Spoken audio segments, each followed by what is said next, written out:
The benefit of analog overdrive has long been recognized, from the gentle saturation of tape to the subtle warmth and presence from tubes, transformers, and transistors in recording and mixing processors, to the full-blown distortion from guitar amps and stomp boxes.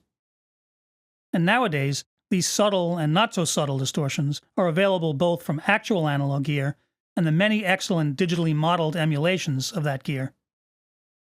But analog-style distortion and saturation is not the only game in town.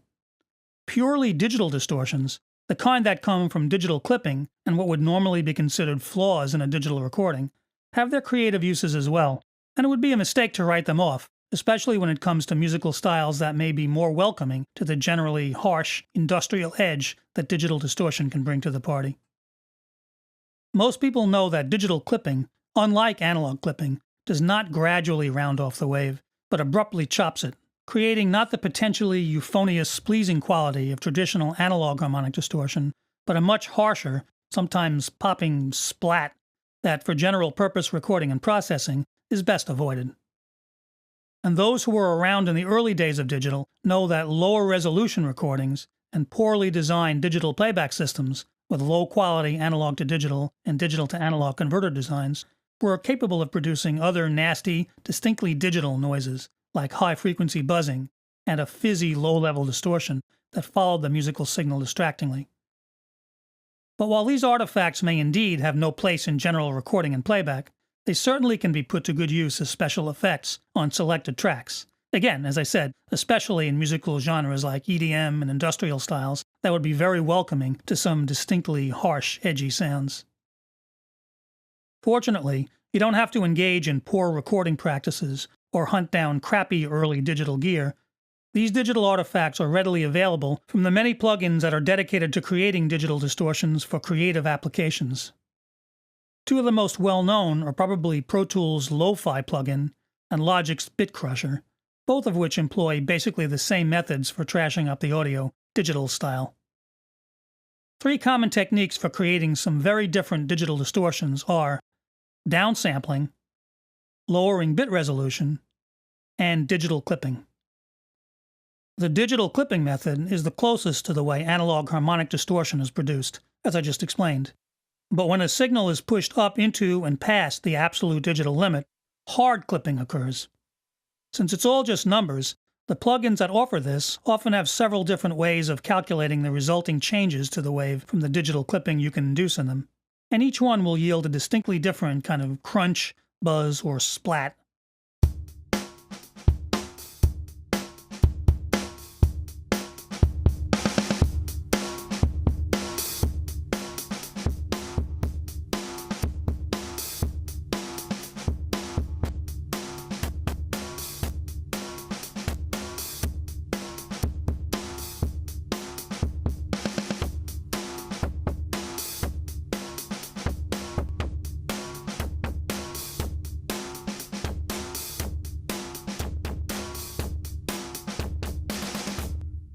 The other two distortions are derived by exploiting the inherent limitations of digital recording technology.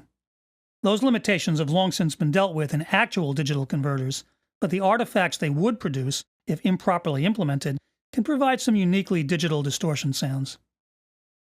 The sample rate of a digital signal determines the signal's bandwidth.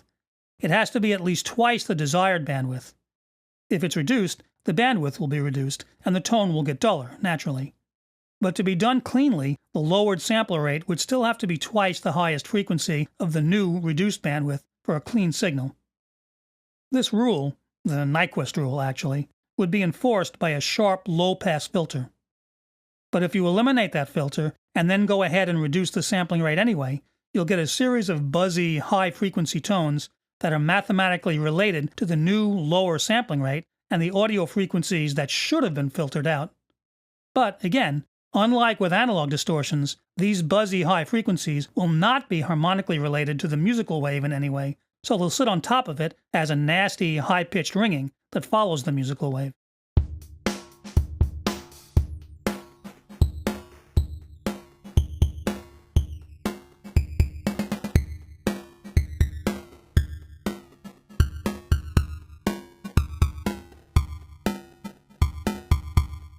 This particular digital distortion is called aliasing, and while you certainly wouldn't want to hear it on your overall mix, it can be pressed into service as a special effect that some people might find reminiscent of ring modulation, a classic effect that produces metallic tones. Another uniquely digital distortion can be obtained by lowering the bit resolution. Once you get below 8 bits, things start to get really nasty. This is quantization distortion, something that's present at the lowest levels of all digital recordings, but with normal 24-bit resolution at levels low enough to be beyond the lower limits of human perception. Cranked up as a special effect, it can provide some crackly, splatty breakup that could be used to really trash up a signal when that kind of over-the-top nastiness might be called for.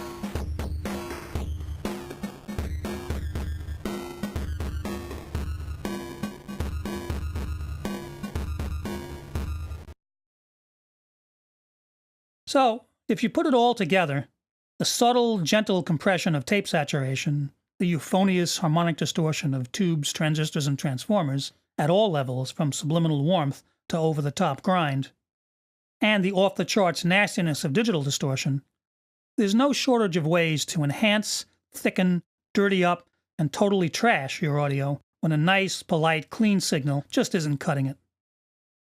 And on that note, we've come to the end of the course. I'll briefly wrap up in the next and last video.